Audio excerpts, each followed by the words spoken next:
Capital News tonight. Prime Minister Kassim Majaliwa calls on Tanzanians to safeguard the prevailing peace in the country.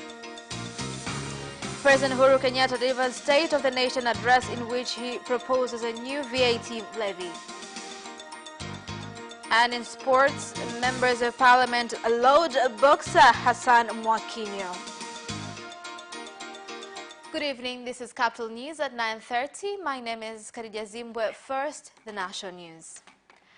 Prime Minister Kassim Majaliwa has told Parliament that in order to realize the government's goals, the prevailing peace in the country must be safeguarded, and that it is the duty of every Tanzanian to play their part in maintaining the existing peace in the country. Prime Minister made the statement while adjourning Parliament sessions until November 6th this year. Speaking on the state of food in the country, Prime Minister Majaliwa said that the level of food security has continued to improve. On the issue of preventing illegal sugar imports, the Prime Minister directed law enforcement agencies to intensify their surveillance efforts. It is best we recognize that the success of the economic war announced by the President will depend on peace, unity, and national solidarity. Production and availability of food in the country has continued to grow stronger. An evaluation was made in June of 2018 that shows production of food harvest in the 2017-2018 season is 16.9 tons. Kwa hiyo kimsingi ni kwamba tumekuwa na wiki mbili za bunge. We have had 2 weeks of sessions that are beneficial, and we have passed amendments of various laws that will be beneficial to the people. The Prevention and Combating of Corruption Bureau (PCCB) has directed the former chairman of the Transfers Committee of Simba, Hans Pop, and the director of the Renki Infrastructure Company, Franklin Peter Lauo, to surrender themselves to any PCCB office or a police station. PCCB has directed Hans Pop and Franklin Peter Lauo to do this in order to face up to charges of corruption where the procurement of the artificial turf of Simba's football stadium is concerned. Speaking in Dar es Salaam, the Deputy Director General of the PCCB, Brigadier General John Julius Mbungo, said that Hans Pope is being sought to answer to allegations that he deceived Tanzania Revenue Authority (TRA) on tax payment for procurement of the stadium's artificial turf. It is alleged that Hans Pope partnered with co-accused Evans Aveva and Godfrey Nyange in this act of deception. For his part, Franklin Peter Lauo is accused of engaging in construction without being registered by the Contractors Registration Board of the country, CRB. That Simba Sports Club had purchased fencing wire from China for $40,577 while the wire had been bought for $109,499. We have not been successful in finding Hans Paul, but we have been informed that he went to Mombasa. The Inspector General of Police, IGP Simon Siro, has called upon police officers to discharge their duties with a high level of professionalism in order to strengthen the security situation in the country. IGP Siro made the remarks during his tour of the Kidatu Police Training Academy in Morogoro, where he had gone to assess how training of police cadets was going. Police College, there are over 200 RCM officers who are staff sergeants, and they are significant because they oversee discipline. They've been here for 3 months, thus I've come here to inspect their training and ensure it is going well. I've placed emphasis on indoor training and field training. They're doing well and will be able to serve Tanzanians.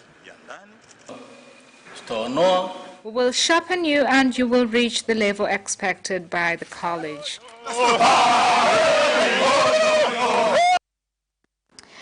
Now, researchers from Ifakara Health Institute have launched a new technology which prevents mosquitoes from entering inside a house. The technology comes after trials show that it was 75% success rate.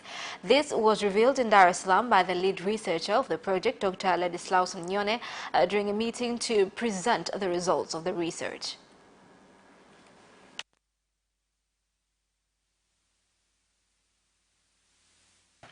utafiti ninaozungumzia tumeufanya katika. The research was done in some areas and the installation was done in 2 regions for 2,000 households, which helps to protect more than 7,000 people against malaria.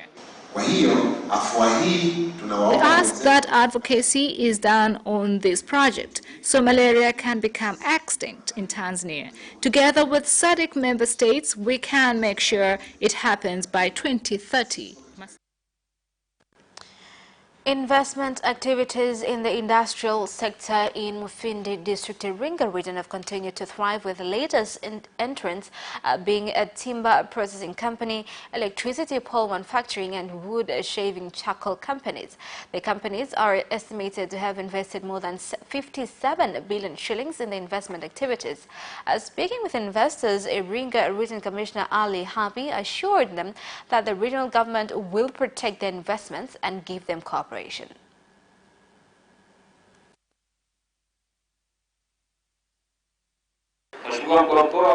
In responding to the government's call to become an industrialized nation and reach a middle-income economy, and also to advertise Tanzania in the international market, we have set ourselves the following goals. First is to increase the value of forest harvest by producing better quality timber saplings. Secondly is to provide employment to 500 residents. And thirdly, to promote the country internationally by producing good quality products. The factory is focused in production of firewood and charcoal and can now produce 6 to 10 tons of firewood per day, as well as 3 to 3.5 tons of charcoal in 2 days. We will continue to get rid of bureaucracy to ensure that we avoid delays in decision-making. All authorities must make decisions on time so that there is no delay in development, and we, as a region, will facilitate this. A resident of Manga village in Mamba, Mnyamba Ward, Same district in Kilimanjaro region has demolished his house so as to implement the government's directive to do so after he had built his house in a road reserve area, which is expected to undergo major rehabilitation. Tanzania Roads Agency TransRoads manager for Kilimanjaro region, Engineer Nkolante Ntije, said that the government's directive was given by the Deputy Minister of Works, Communication and Transport, Engineer Elias during his tour of Kilimanjaro region on August 6th to 7th this year.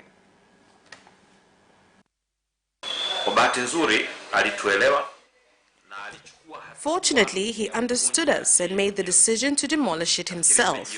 I think you've seen that the area is now open, and we have directed him to remove everything that remains in the area. All of those who have built within the road reserve, whether knowingly or unknowingly, must demolish them because the law is clear. The government has decided that houses next to the road must be demolished. We as citizens cannot disagree with this because they are decisions made by top leadership. Many people have built next to the road, and if you observe, the houses are too close to the road. In my opinion, action should be taken against those who build next to the road. The houses should be demolished, and it would also be good if they are compensated. 2 health centers which provide emergency delivery services at Biharamulo district in Kagera region are facing a shortage of anesthetics, forcing them to work around the clock without resting during operations. The Chief Medical Officer in the district, Gabriel Mashauri, named the centers facing the problem at Nyakanazi and Nyakahura health centers. The Mother and Child Project is working to improve maternal, neonatal and health of children under the age of 5 in Misungwi and Kwimba districts. We also work with Misungwi District's Health Committee in improving these services. We have decided as a government to move services closer to the people. In Mwanza region alone, in 1 year, the President has brought 6 billion. 14 centers have been expanded in Mwanza so that they can provide emergency surgery services.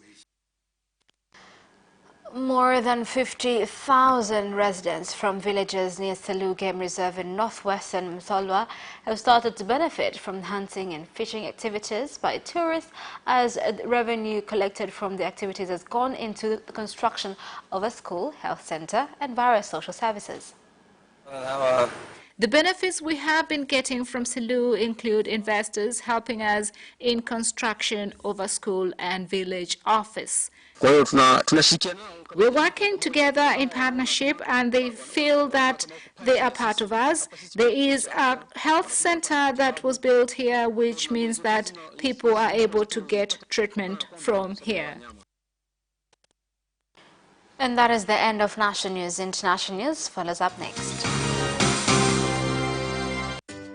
The relaunched Financial Times is the premier business newspaper in Tanzania. The Financial Times is a weekly source of information and business insight for the most successful leaders, executives, investors, and entrepreneurs in Tanzania and throughout the East Africa region. We provide critical business insight and in-depth features on companies, people, strategies, ideas, and economic trends. The Financial Times offers an unrivaled platform for advertisers to enhance brand awareness and move products. We will enable you to reach confident and informed consumers and decision makers who are ready to buy, which includes company CEOs, CFOs, managers, entrepreneurs, policymakers in government, politics and civil society, diplomats, members of the academia, and other key influencers. See examples of advertisement opportunities featured in Financial Times sections below. Telecom sections, real estate section, company news, banking, finance and insurance industry, information technology, national, regional and global markets overview, motoring, lifestyle. Get your copy of Financial Times for 2,000 Tanzania shillings only.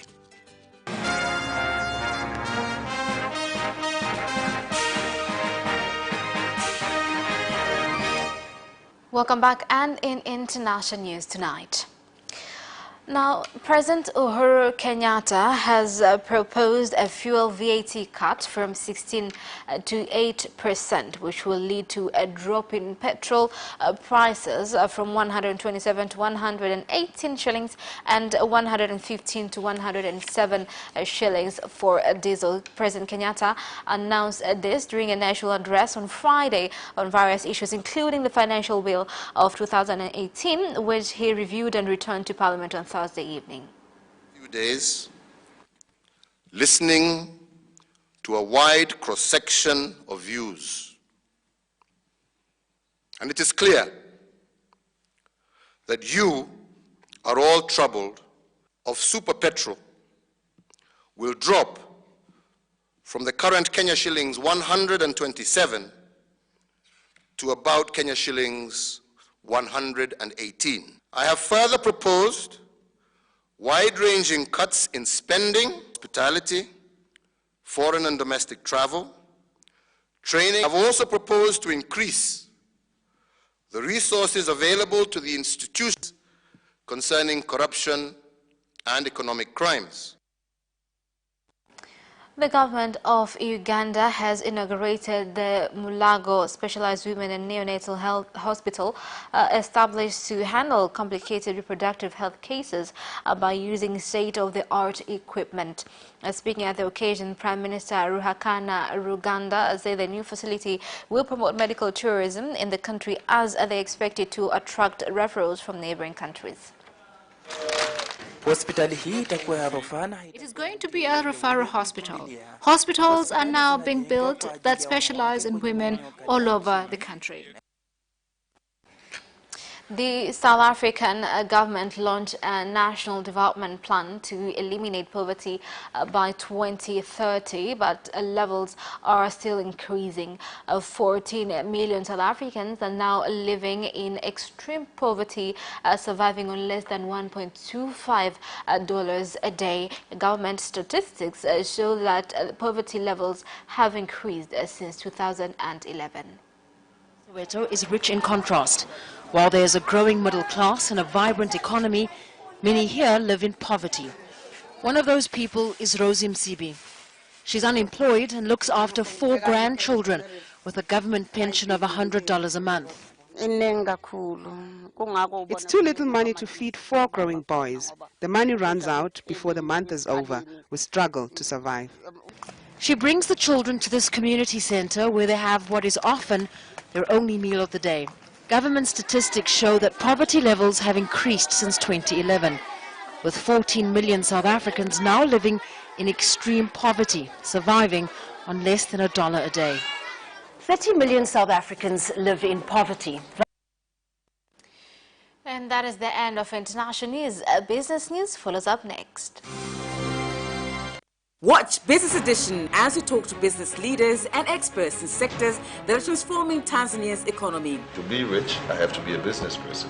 It's not an easy road at all. People need to understand. You must quickly think, how cost effective are you going to be? Business acts as a way in which it can bridge that gap. Business Edition will keep you informed on latest developments in the financial sector, extractive industry, tourism, agriculture, energy, construction, and so much more. Meet entrepreneurs who create employment opportunities. Watch Business Edition on Friday at 8:15 p.m.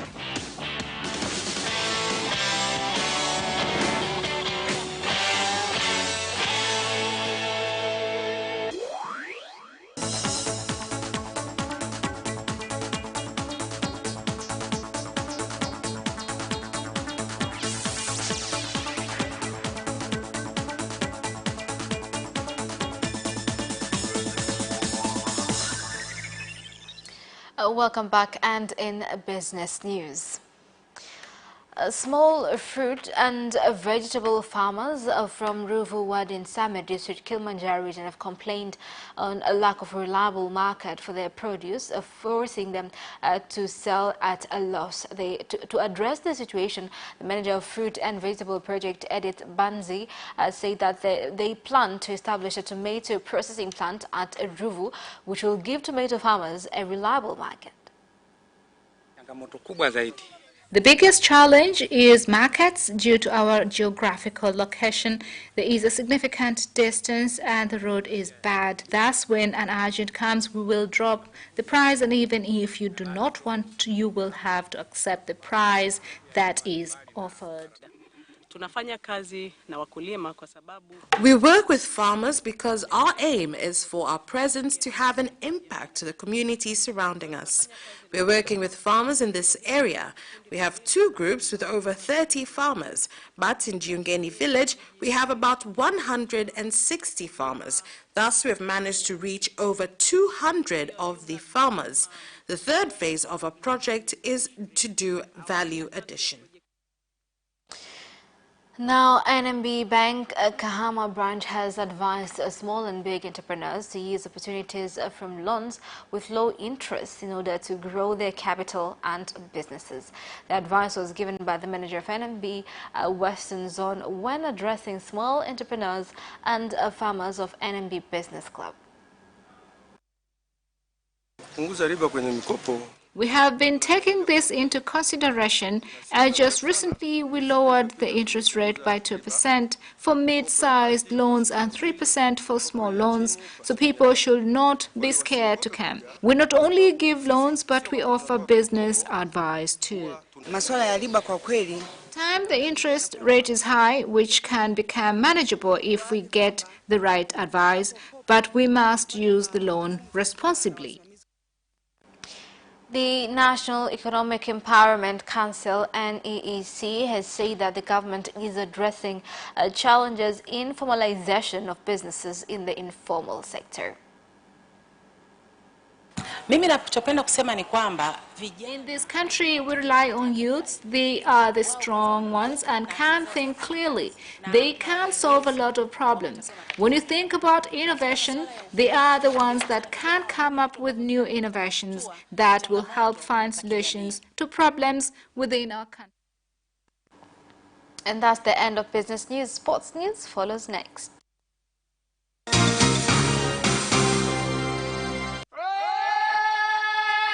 Hi, my name is Kotaro Tokuda. What's up? My name is Céline Garnier. I'm John Barnes from Liverpool Football Club. The hip, hop, a hip it, the hip it, the hip, hip, hop it. Don't stop the rockin' to the bang, bang. Boogie say up, jump the boogie to the rhythm of the boogie to beat. Now what you hear? I'm watching Sports Gazette. I'm watching Sports Gazette. And you're watching Sports Gazette. With Sebastian. With Sebastian. Peace out. Yes! And you can also watch Sports Gazette for highlights and interviews regarding sports. Do not miss Sports Gazette every Wednesday at 7 p.m. only on Capital Television.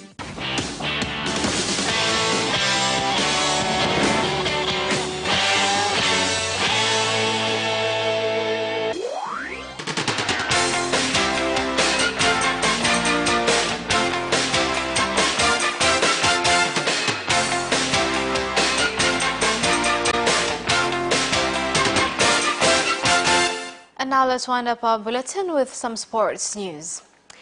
Boxer Hassan Mwakinyo has appeared in Parliament in Dodoma, where he was received with resounding applause by members of Parliament who contributed more than 7 million shillings for representing Tanzania well after he defeated British boxer Sam Bennington by technical knockout in a super welterweight fight, winding up the 12th Parliament meeting. Prime Minister Kassim Majaliwa also commended sportsmen and women who have given the country a great respect. I would like to commend Kilimanjaro Queens for winning the East African Cup, but also I would like to commend Serengeti Boys for winning the 3rd position in East and Central African Championship. I would also like in boxing to commend Hassan Mwakinyo for beating Sam Egton in the 2nd round in England. Congratulations to our sportsmen and women for having shown patriotism and promoting our country. Tanzanians should trust in my ability to win. I shall not let you down. Daniel Ricciardo led Max Verstappen at a Red Bull 1-1 in first practice at the Singapore Grand Prix. Here's one story. Title leader Lewis Hamilton was only 6th quickest, 1.521 seconds off the pace and 1.235 seconds behind title rival Sebastian Vettel's Ferrari in 3rd. Hamilton is 30 points ahead of Vettel and is expecting a difficult weekend on a track that does not suit Mercedes. The session ended with Kimi Räikkönen's Ferrari replacement Charles Leclerc crashing his Sauber into a wall. Hamilton did not use the fastest type of tires and dropped down from 1st position as others did runs on them. Now, Jose Mourinho is real and he does not fake his emotions like other managers in the Premier League, saying Manchester United striker Romelu Lukaku. Here's more on the story. And that sports item ends our news bulletin.